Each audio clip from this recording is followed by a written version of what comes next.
नमस्कार दोस्तों, मैं ओम प्रकाश प्रजापति। आज हम आपको लेकर चलते हैं तेलंगाना की ओर।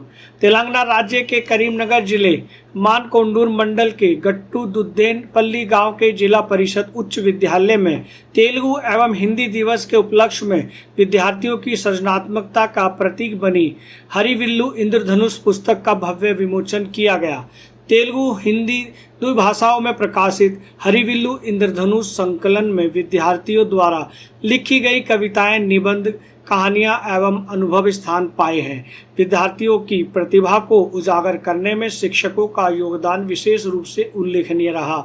यह पुस्तक सुनीता प्रियाकर राव वासुनी के संपादक में रूपांतरित हुई और विद्यालय के प्रधानाचार्य सिंगी रेड्डी इंद्रसेना रेड्डी के मुख्य आतिथ्य में हरिविल्लु इंद्रधनुष का लोकार्पण संपन्न हुआ। इस अवसर पर सिंगी रेड्डी इंद्रसेना रेड्डी के साथ साथ विद्यालय आदर्श समिति के अध्यक्ष चंद्रकला शिक्षकगण, रुद्र शंकरैया, सुद्दाल रमेश, मुंदसानी चंद्रशेखर रेड्डी, सुनीता प्रियाकर राव, पाका अशोक, मोहम्मद अफरोज, पीएम रामकृष्ण, पी सुमन आदि उपस्थित रहे।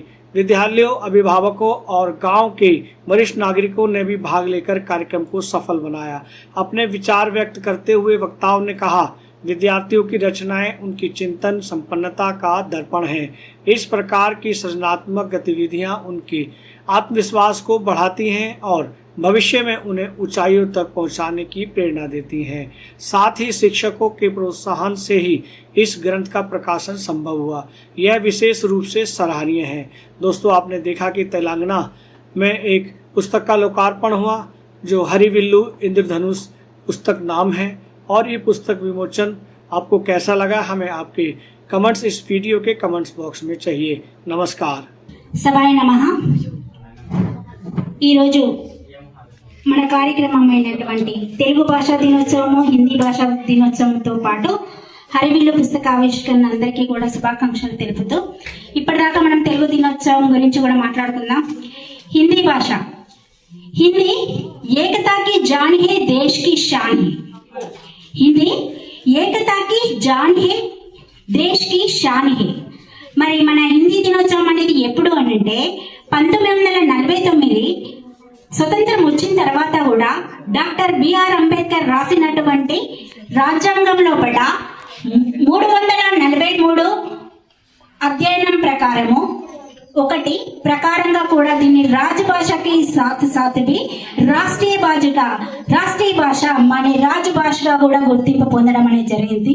కాబట్టి అప్పటి నుండి కూడా ప్రతి సంవత్సరము మనము సెప్టెంబర్ 14 రోజు 1949వ సంవత్సరం నుండి ఇప్పటి వరకు కూడా కంటిన్యూగా హిందీ దినోత్సవాన్ని జరుపుకుంటున్నాము।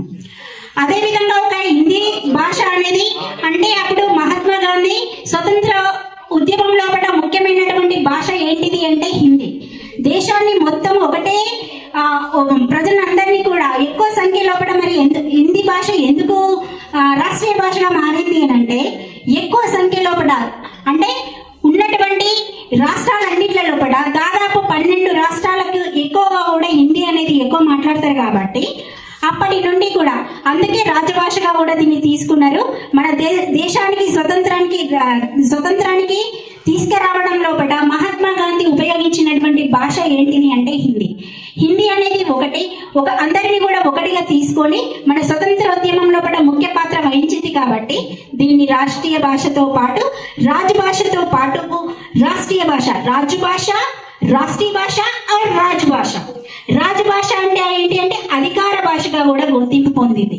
కాబట్టి మనం ఇప్పుడు మరి ఓన్లీ రాష్ట్ర భాషలని మాట్లాడుతున్నామా? కాదు, ఇది అంతర్రాష్ట్రీయ స్థాయిపై కూడా ఎక్కువ ప్రాముఖ్యత అనేది ఉంది। అంటే దాదాపు మనకున్నటువంటి దేశాలన్నింటిలో దాదాపు 84 దేశాలు కూడా హిందీని ఒక ప్రముఖమైనటువంటి భాషగా ఉంచుకొని దాన్ని నేర్చుకోవడం కూడా జరుగుతుంది। కాబట్టి దీన్ని ప్రతి జనవరి 10 రోజు కూడా అంతర్రాష్ట్రీయ, ఇప్పుడు నేషనల్ హిందీ दिवस గా మార్చుకుంటాం కానీ జనవరి 10 రోజు అంతర్రాష్ట్రీయ ఇంటర్నేషనల్ హిందీ दिवस గా కూడా జరుపుకుంటున్నాం। కాబట్టి अगर आप ये वीडियो YouTube पर देख रहे हैं तो हमारे चैनल को सब्सक्राइब करें और बेल आइकन को दबाना ना भूलें। अगर आप Facebook पर ये वीडियो देख रहे हैं तो हमारे पेज को लाइक करें।